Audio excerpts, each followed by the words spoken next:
ibon, ginawa nila yung party niya. Pagdating ng derby, gawin mo rin yung party mo. Kailangan hindi ka mag-miss doon. Hindi ka pwedeng tatamad-tamad doon.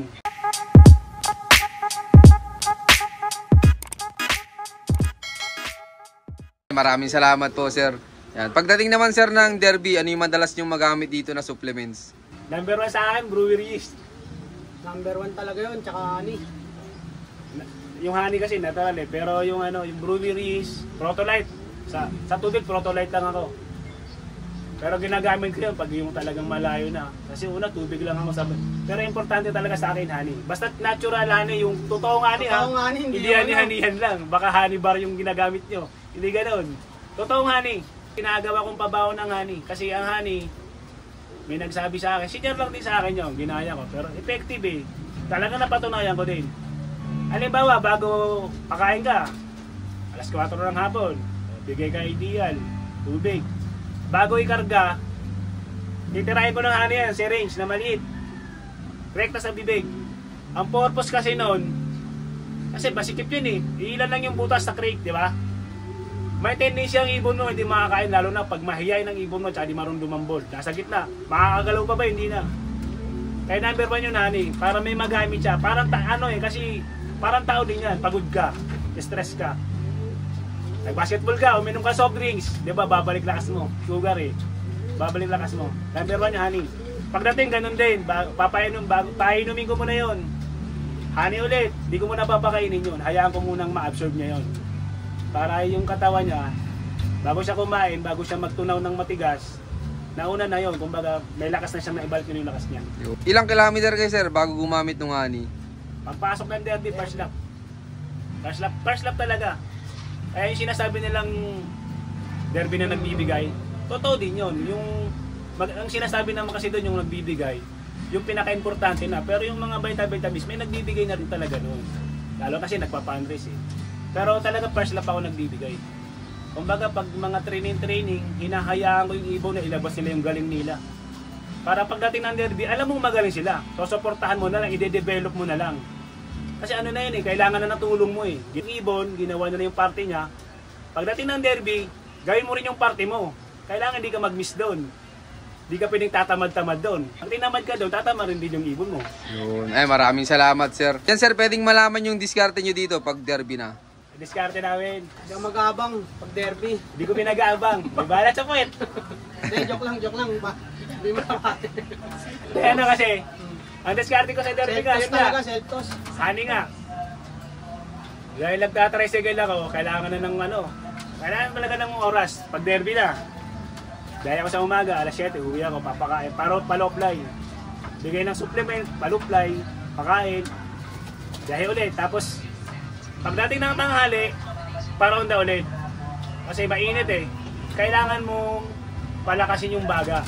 Di ba sabi nga nung mga veterano, gawin mong construction worker yung ibon mo.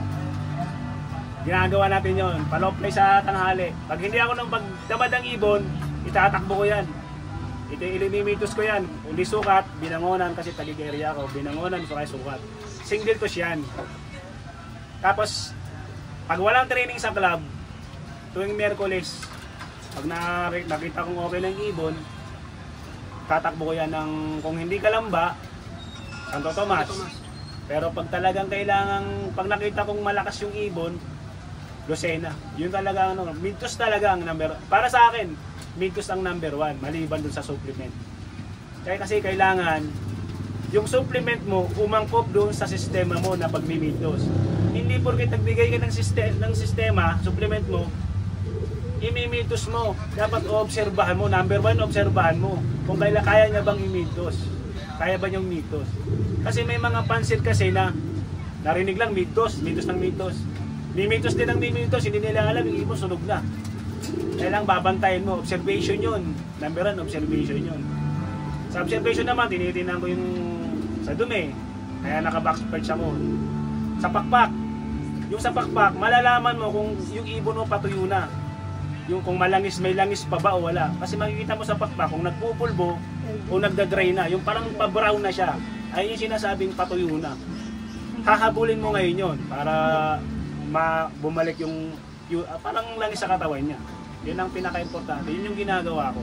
Yun, maraming salamat sir. Ayan sir, tingin nyo gaano kasaya sa pagkakalapati? Siyempre, sobrang napakasaya ng pag-ibon. Lalo siyempre pag nananalo. Kasi, siyempre nakakapaglibang ka na, tapos meron ka pang side, ganyan. Sobrang hindi mo masasabi, yung mga stress mo nakawala rin talaga eh. Lalo pagkatawag ng partner ko, oy, MacArthur tayo, overall champion tayo. Talagang kahit nasa trabaho ka, ka eh. Yun ang pinaka-stress reliever mo. Ako, masaya talaga pag-iibon. Ang dami ko kasi nakilala. May mga tunay, may mga peke. Ganun yan, di ba? Pero ang kagandahan, marami kang makikilala. Lalo na yung mga big look. Sa pag-iibon, nakilala ko sila si Robert Estumata. Nakilala ko sila. Shoutout pala, sir. Tapos si Francisco Dacoycoy, sila mapagmahal. Nakilala ko kasi pinipigapan ko sila ng ibon. Kaya ang ibon kasi talagang stress reliever. Ako kontento na ako rito Kontento na ako na pag hindi na ako bumiyahe, hindi mo makikita sa labas. Nandito ako sa ibunan. Kahit hindi ako bumiyahe, nandito ako maghapon. Pahiga-higa ko dyan, tinitinan ko na sila. Masaya. Unang-una, ang laki ng tulong na binigay sa akin ng pag-iibon. Unang-una, natuto ako dito na disiplina. Kasi kailangan, parang tatay rin. Kasi kailangan mong asikasuhin lahat. Yung pagiging tatay mo sa mga anak mo, minsan nga, hindi mo na nauna yung anak mo dahil dito. Pero siyempre, priority natin yun. Kami ang Kings Loop ng Taguig. I love this game. Yun, maraming salamat sa patuloy niyo suporta mga kalapatid. So, siyempre maraming salamat din kay Boss Bongbong at kay Boss Lori sa pag-unlock na makapag-love visit sa kanila. Yan sir, baka pala may mga gusto kang i-shoutout dyan. Marami. Shoutout sa namin, mentor namin sa Team Corpo, paring Idong. Tapos kay paring Randrix, yung mga bago namin pa-infuse. Makikita natin yung mga ibon natin pare. Tapos sa Team Gomez, lahat yan. Shoutout nga pala sa number 1 sa aming mentor, Sir Jolan Natividad. At sa Team Corpo naman, Dark Wings, Jeffrey Bosalia, James, basta si Bro James, si Bro Mike, si Christopher Abiso, at saka kay Sir Alvin Gupa, sir. Tsaka si Camilo Banyares ng Antipolo, yung team nila. At saka sa Team Corpo, hindi ko na kayo isa-isain, ang dami nyo. Tsaka Team Kabayo naman, sila Bro Brass, Bro Gilbert, Bro Francis, Bro Jay. Tsaka si Bro Marlon. Shoutout sa inyo. Parentor, marami, hindi ko na magit. Basta shoutout sa inyo kay Sir Anjo. Salamat sa trophy mo na pangkati natin. Salamat, maraming salamat. Sa Team Blue Eyes. Basta alam nyo na kung sino kayo. Maraming salamat. Ito, may tropa pa tayo dito. Congrats pala, Kings Loop. Binabati ko pala yung mga kumpare ko mga galing maglipad. Sila Bernard, Temi, sila Makmak, laging gulong. Basta pangkain na lang tinataya pa pero doon sila masaya. Yeah. Saludo ko sa inyo mga pare. Huwag kayong bibitaw hanggang di tayo naghihirap. Shout out! Kakahabol pa kay Bro Naluwa ko ba? Tsaka kay Randy. Bro Randy. Tsaka paring Randy rin. Si tropa. Arturo! Maraming salamat kay Juan Arturo. Mentor. Sineskwela pa lang, pinapanood ko na to. Idol! Ako ng opan, ginagawa ng baklaran, panis. LD Diamante, search nyo. Okay na. Hindi naman nagsalita Matay yung pag may